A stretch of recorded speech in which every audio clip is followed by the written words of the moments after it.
नमस्कार प्रिय विद्यार्थियों, आज हम कक्षा 12 के गत वर्ष के जो प्रश्न पत्र है उनके अति लघुत्रात्मक संबंधी जो प्रश्न है, प्रश्नोत्तर है, वो आपको बताएंगे।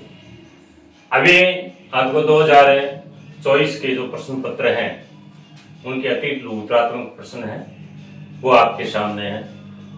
पहले हम प्रश्नों की चर्चा करेंगे, उत्तर आप खुद को खोजना है और इसके प्रश्न बोलने के बाद हम आपको जो उत्तर हैं वो बताएंगे। वीडियो अच्छा लगे तो लाइक करें, शेयर करें, सब्सक्राइब जरूर करें और आगे आने वाली वीडियो है वो आपको मिलता रहे, इसलिए आप बेल आइकन जरूर दबाएं। चलो शुरू करते हैं। त्रिशला के 14 स्वपन किससे संबंधित है? आप इन प्रश्नों के उत्तर है वो खोजिए जो आपको पढ़ाया गया है। कई प्रश्न ऐसे हैं जो आपको कोर्स करवा दिया गया है, कई प्रश्न ऐसे हैं जो अभी तक आपको कोर्स करवाया नहीं गया है, लेकिन फिर भी हम जो पढ़ेंगे आगे तो इनके उत्तर हैं जो आपको समझ में आ जाए कि हाँ, ये प्रश्न हमें करवाए गए हैं या पहले आए हुए प्रश्न हैं। तो एक बात ये समझ लेना चाहिए कि जो गत वर्ष के जो प्रश्न आए हैं तो जरूरी नहीं कि अगर ये प्रश्न है कल्प सूत्र से संबंधित है तो हो सकता है कल्प सूत्र या जो भी जैन ग्रंथ है उससे संबंधित प्रश्न आ सकते हैं। तो आपको ये जो उत्तर हैं तो कल्प सूत्र से संबंधित कई चीजें हैं अलग से आपको पढ़ लेनी चाहिए। तो आगे आने वाले जो प्रश्नोत्तर हैं या जो प्रश्न पत्र हैं सॉरी, तो उसमें उससे संबंधित ही आएंगे। हो सकता है हटके कुछ उस प्रश्न से या जैन ग्रंथ से संबंधित या पाल शैली से संबंधित कुछ प्रश्न आ जाए। तो आपको क्या है कि इस प्रकार के प्रश्नोत्तर हैं और कई जो प्रश्न हैं वो दोहरा भी दिए जाते हैं थोड़ा बहुत चेंज करके।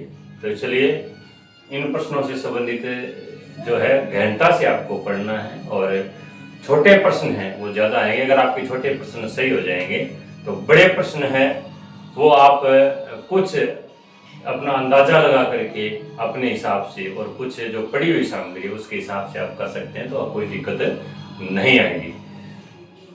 दूसरा प्रश्न, कारकाचार्य कथा किससे संबंधित है? तो इसके संबंधित कुछ कारकाचार्य की को कहानी है वो भी मैंने अलग से एक वीडियो बना रखी है, वो भेजी थी और जो कहानी आपको सुनाई भी थी। तो इससे संबंधित आपको पता हो जाना चाहिए कि ये कथा किससे संबंधित है। मालवा से चित्रशैली का प्रमुख चित्रकार कौन था?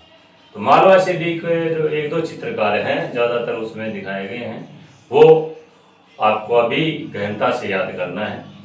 जहांगीर का स्वप्न करती किसने चित्रित की थी? अभी ये पाठ्यक्रम चल रहा है, इससे संबंधित। और होप म्यूजियम ऑफ आर्ट कहाँ है?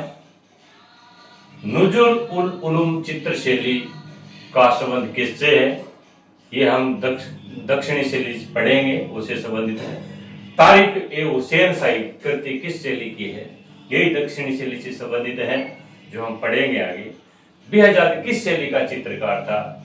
ये आपको करवा दिया गया है, ये आपको याद हो जाना चाहिए और हाथों हाथ उत्तर है आपको आ जाना चाहिए। चेस्टर बेटी लाइब्रेरी कहाँ स्थित है? यह भी आपको करवा दिया है।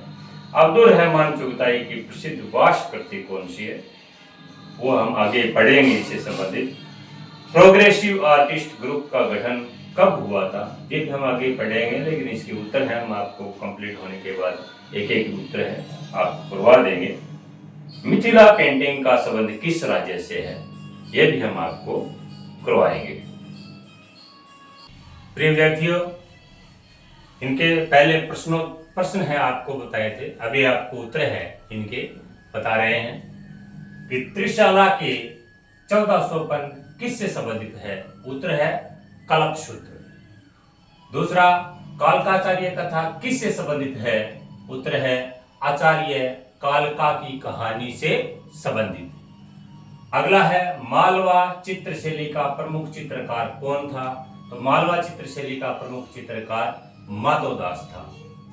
जहांगीर का स्वपन कृति किससे ने चित्रित की थी? तो जहांगीर का स्वप्न है वो अबुल हसन ने चित्रित की थी।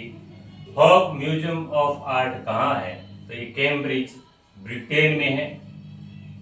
नुजुम उल उलूम चित्र है किस शैली का है? तो नुजुम उल उलूम है वो बीजापुर शैली का है। तारिफ ए हुसैन शाही कृति किस शैली की है? तो ये अहमदनगर शैली की है। ये दोनों है वो दक्षिणी शैली से अंतर्गत आते हैं, दक्षिणी शैली। और बेहजाद किस शैली का चित्रकार था? तो बेहजाद मूल रूप से ईरानी शैली का था और ये बाबर का होने के कारण मुगल शैली भी कह सकते हैं। चेस्टर बीटी लाइब्रेरी कहाँ स्थित है? तो ये डबलिन आयरलैंड में स्थित है। अब्दुल रहमान चुगताई की प्रसिद्ध वाश करते हैं वो राधिका है। प्रोग्रेसिव आर्टिस्ट ग्रुप का गठन कब हुआ था? तो 1946 ईस्वी में बम्बई में हुआ था। और मिथिला पेंटिंग का संबंध किस राज्य से है? तो मिथिला पेंटिंग का संबंध है वो बिहार से है। इनको मधुबनी पेंटिंग भी कहा जाता है। इस प्रकार से अलग अलग वीडियो बना करके हम आपको भेजते रहेंगे। और 2024 का, 2023 का, 2022 के जो प्रश्न पत्र हैं वो आपको निरंतर है वो भेजते रहेंगे। वीडियो को लाइक करें, शेयर करें, सब्सक्राइब जरूर करें और बेल आइकन दबाएं जिससे आगे आने वाले महत्वपूर्ण वीडियो है आपको मिलता रहे। बहुत बहुत धन्यवाद।